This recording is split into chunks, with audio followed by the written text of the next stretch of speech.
Hello, we are interviewing Ricardo Acosta. We are Kid with Green, Fish Consumption with Reduction.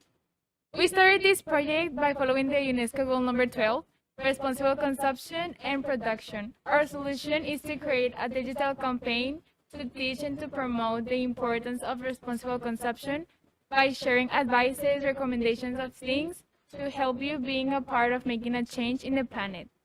One way in which we invited people to help is to calculate their ecological footprint, where people can know the impact they have on the environment and start taking conscious. So, for starting with this interview, we want to ask you, what did you study and why? Well, the name of my degree is in Spanish biólogo. That simply biólogo, biologist. Or but only biólogo. This is the name of my degree. Okay, and why do you want to study that? Well, I think that it was because of my close contact with nature.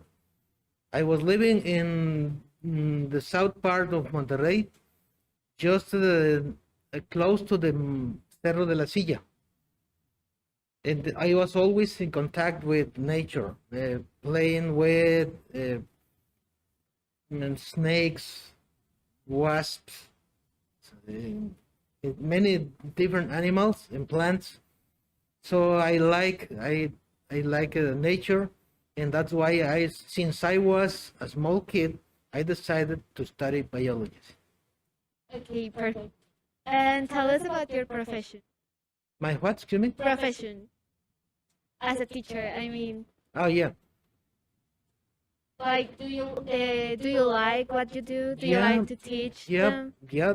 I like a lot to teach because well, because there are many things in the that I think or that I saw before teaching that were necessary to be told to the young people, and so I decided to teach as part of my professional development to help young people to discover the world.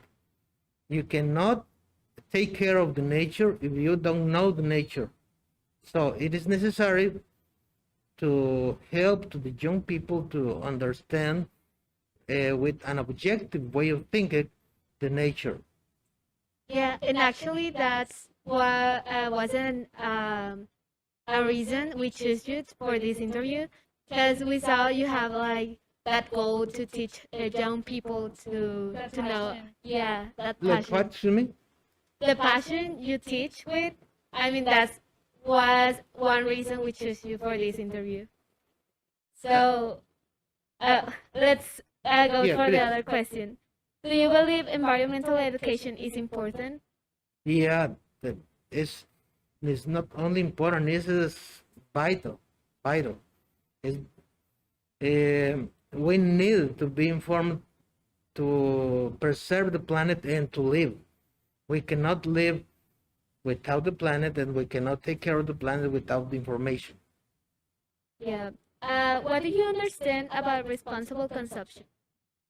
Responsible what? Consumption. Well, I think that this consumption, responsible consumption, must be the use of the things that we need to survive or to live with a good quality of life, but without an excess of the spending the resources, the use of the resources, without an excess of the use of resources, and only using what we need and trying to use it wisely and try to preserve the resources, not only for human but all the living things. Okay, thank you. And at what age do you think people should start learning about these topics? Since we are a baby, Yeah. since baby with small children, Yeah. I think that's the earliest possible is better. I think that as too. as soon as possible, they say. Yes. And do you think it's too late for adults to learn about this stuff? No, no, never, never is too late. When we talk about learning, never is too late. And in this case of taking care of nature, always is important, or never is late to learn or to understand why do we have to take care of the nature. Some people don't take care of the nature because they don't used to take care of the nature. They know that it's important, but they are not used to take care. I think that in the same way in which we can do many things as a routine in our lives, so the care of the nature should be part of our routine. Okay. And who do you consider as the main affected if people do not make a change in their consumption and production? Excuse me, the first part, Who do you consider as the main affected? the main what Affected. affected, Yes. With not having a responsible consumption. because us, all of us, Yeah, and not everyone. only humans, every living, all living things.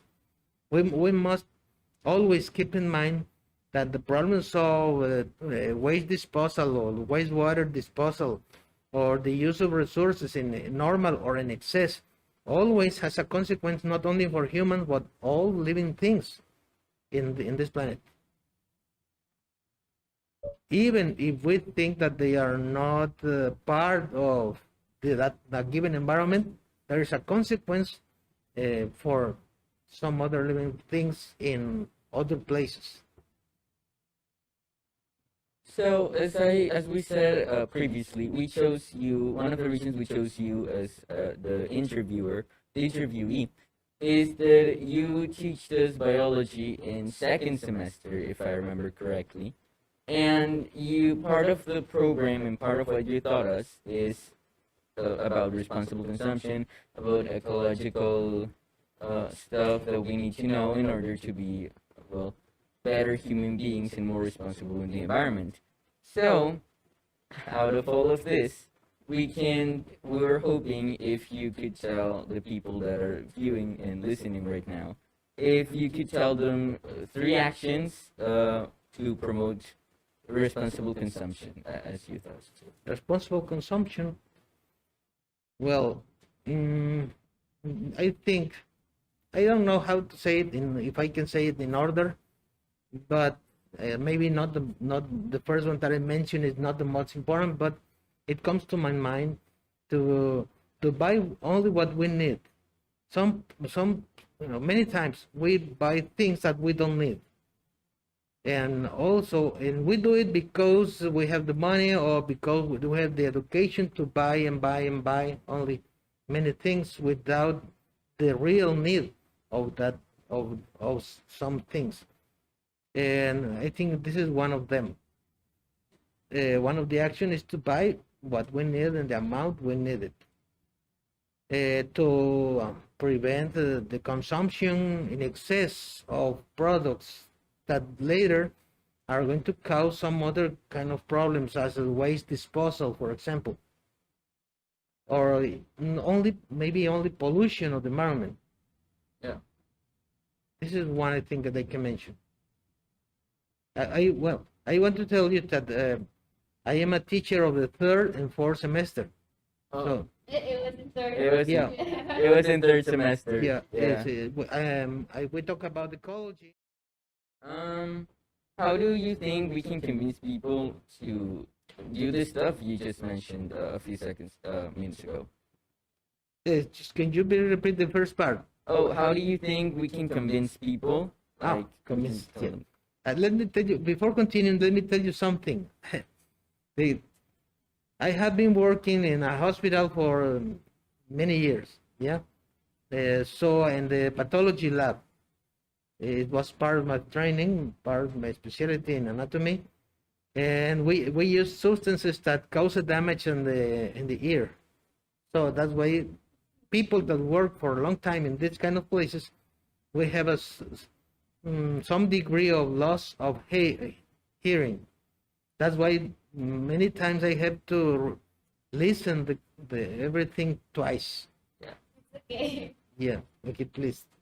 Uh, So, uh, should you please repeat? yeah, if you think, how do you think, like personally, that we could convince the people that are listening to do the things you said for the responsible consumption in the last question? Well, I think we have to start with the example. We have to start by giving the example. Uh, we cannot, people cannot believe in us if we don't do what we are saying. For example, uh, I one day I said I I think that taking care of nature is important. That's what I said for some people, and then they said, "So why do you use a big truck?" Because in that years I was using a big truck, and I said, "Oh, people is looking at you. You may think, well, my truck is my truck. Who cares? But what kind of truck do I have?" But in that very moment, when I said, I think we have to take care of the nature or ecology, because people say ecology, uh, they said, "So why do you use a big truck?" And then I say, "Oh, that's correct. Yep. I'm not giving the example. I'm not. I'm talking about taking care of nature or ecology, but I'm using a big truck that is not necessary.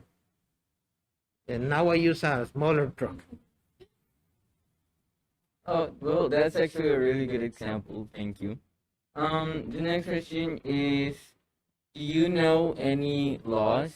We know you're not like a lawyer or anything, but any laws that actually promote this cause, the responsible consumption?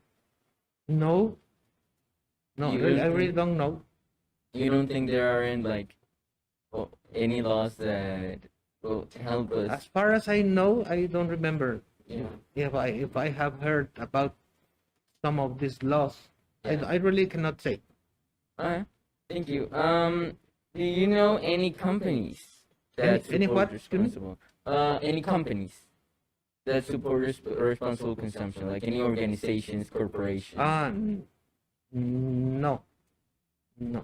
No? Alright. Why do you think that schools don't teach us about responsible consumption as much? I think because it is not because we are ignorant or because we are evil. It's just because we don't think about it. We are discovering mechanisms as we proceed.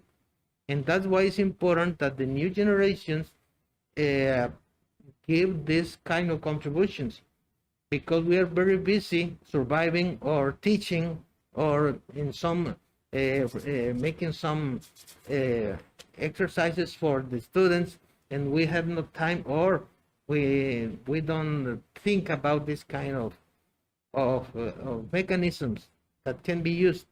So the contribution of new students are quite important. That's why I always say to the student, don't let me don't let uh, don't let me to do all the job. You are part of this process.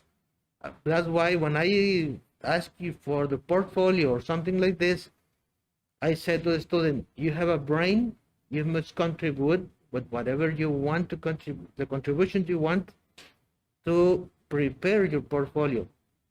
I don't ask the student to do everything as I do, as I said. No, they must make a contribution or discover new mechanisms or new ideas. Yeah, always open. I think the the contribution, participation, and of the young people, students, is quite important. Yeah. Yeah, that's a pretty valid point. I'm going to say something in Spanish. Sir Isaac Newton said in Spanish. I'm going to say it in Spanish. I don't know how to say it in English. Dijo, si hemos llegado tan lejos es porque viajamos en hombros de gigantes. This means that we all must contribute to this process, and we are making a contribution to the previous knowledge, but we are all making a contribution. So your participation as students or new generation is quite important. Thank you. Yeah. Uh, in your personal experience when teaching all of this and when putting work to your students, as you previously said, what has been the most effective way of teaching us all of that?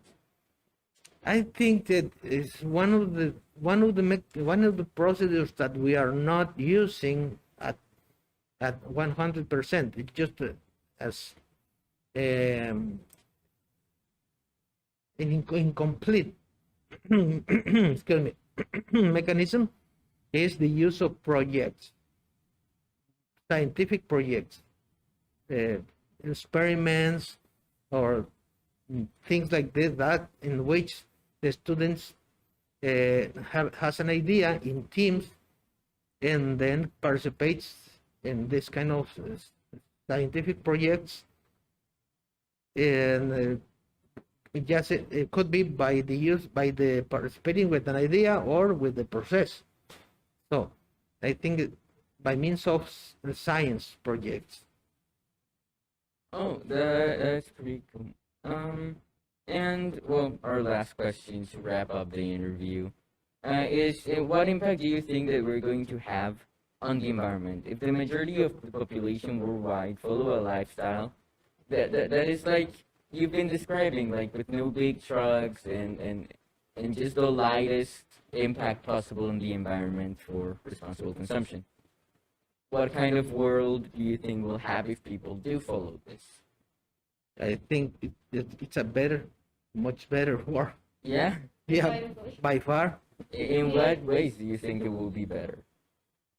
because we reduce we will reduce the wastes, pollution, and also the need of more resources, because you're going to use only what we need. Yeah. Sometimes we use resources that we really don't need, and so we are causing a big destruction of the environment just because we are living with more resources than what we need. And I think one simple example is the use of water. The use of water, in which you open the faucet, and some people let it flow and don't close the faucet. So we have to use wisely the resources. If you need water, only use what you need. And there's going to be a big difference in the situation in our city. As you know, today we have how do you call it, how do they call it, to the cutting or shortage of water supply because of this kind of situation. And some people say, the water shortage is only for poor people. I use the water that I need. Yeah. And not only what they need, they use the water that they don't need. Just spreading water everywhere. And well, lastly, do you have anything else you want to add or you want to say to the people that are listening right now? Well, what I want to say is that I think that the students are very important elements in this process. I think that most of the time depends on them, because all people like me, we are very busy trying to survive, or with an old-fashioned way of thinking. So the contributions of young people is quite important because they are changing the world. If it sounds like how can I say, I don't know how to say it in English, but una frase hecha. Es decir, los estudiantes cambian el mundo, los alumnos, los jóvenes cambian el mundo. This kind of phrases could be so repeated, but this is true. This is true. Young people is quite important to change the planet, and it can be changed. The planet can be changed. If I am 64 years old, if I say this, that the world can be changed, so I think that the young people can think the same, even more than I do. Young people must be sure that the world can be changed, can be saved. Yeah. Well, thank you very much. This was an interview for the Keep It Green Consumption with Reduction. And we thank you for having the time to be here and teach us about all of this stuff. Okay, thank you. Very much. It's a nice pleasure to be with you.